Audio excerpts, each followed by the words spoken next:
Buenos días, Sonia, qué gusto volverte a escuchar y buenos días al auditorio de Radio Universidad y Canal 44. Pues el día de hoy para hablar del aumento de los impuestos. Y es que cobrar impuestos es impopular.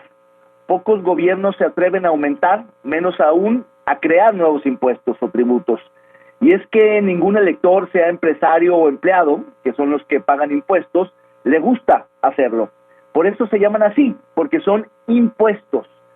Desde una perspectiva de la economía política de la tributación fiscal, se plantea que los ciudadanos suelen castigar en las urnas a los gobiernos que aumentan los impuestos.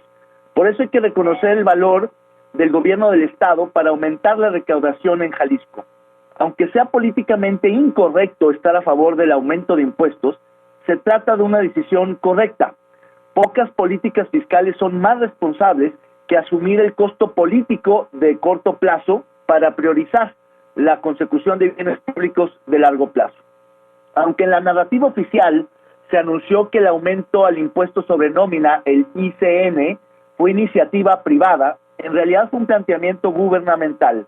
Como haya sido, lo cierto es que se negoció un acuerdo entre cúpulas empresariales y gobierno del Estado que permitirá a Jalisco aumentar gradualmente en un punto porcentual la tasa del ICN en los próximos 2 años, lo cual supondrá que para 2023 se recauden cerca de 6,400 millones de pesos por este concepto.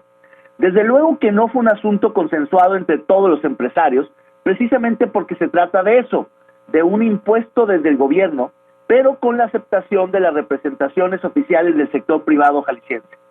Tanto por el monto recaudable como por el acuerdo alcanzado, se trata de un logro fundamental para el Estado.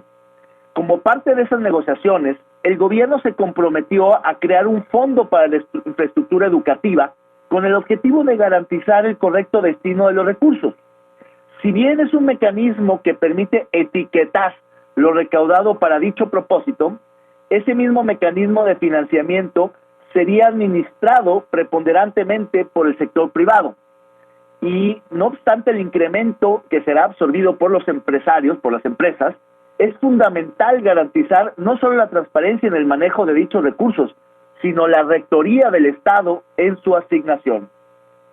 Al igual que como se justificó el incremento al impuesto sobre la nómina, argumentando que Jalisco era uno de los estados que menos cobraba dicho impuesto, lo mismo aplica para el impuesto a la tenencia vehicular. Jalisco es uno de los pocos estados donde no se cobra la tenencia, a pesar de tener uno de los parques vehiculares más grandes del país. Estimaciones de México Evalúa o el Centro de Investigación en Política Fiscal calculan que el Estado podría recaudar entre 4 y 5 mil millones de pesos, lo cual le permitiría al gobierno del Estado crear un fondo verde para el transporte público y la infraestructura vial. Es un tema que se ha pospuesto porque es muy impopular. De acuerdo a la Ley de Ingresos, el próximo año Jalisco tendrá un presupuesto de egresos de poco más de 137 mil millones de pesos. Pese a la crisis económica derivada de la pandemia, se trata de un aumento histórico de casi 11% respecto a este año. Del total de ingresos estimados, casi 17 mil millones de pesos serán ingresos propios del Estado, es decir, impuestos que cobre el gobierno de Jalisco, lo que equivale a un aumento en la recaudación estatal de casi 20%, un esfuerzo fiscal sin precedentes. Sin embargo, la dependencia fiscal de Jalisco, como de cualquier otra entidad respecto de las transferencias fiscales, sigue siendo abrumadora. 87% del presupuesto estatal depende de las aportaciones y participaciones del gobierno federal.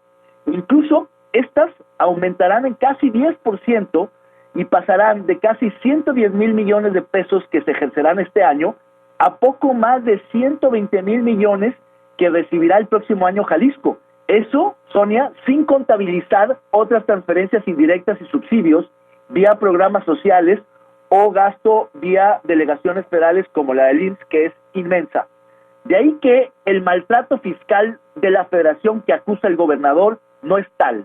En términos reales, el hecho es que Jalisco será uno de los pocos estados del país que recibirá un aumento importante de recursos federales. Y este dato es clave para entender y para evaluar la consulta popular sobre el pacto fiscal. Hasta aquí mi colaboración, Sonia. Muchas gracias, David. Buen día.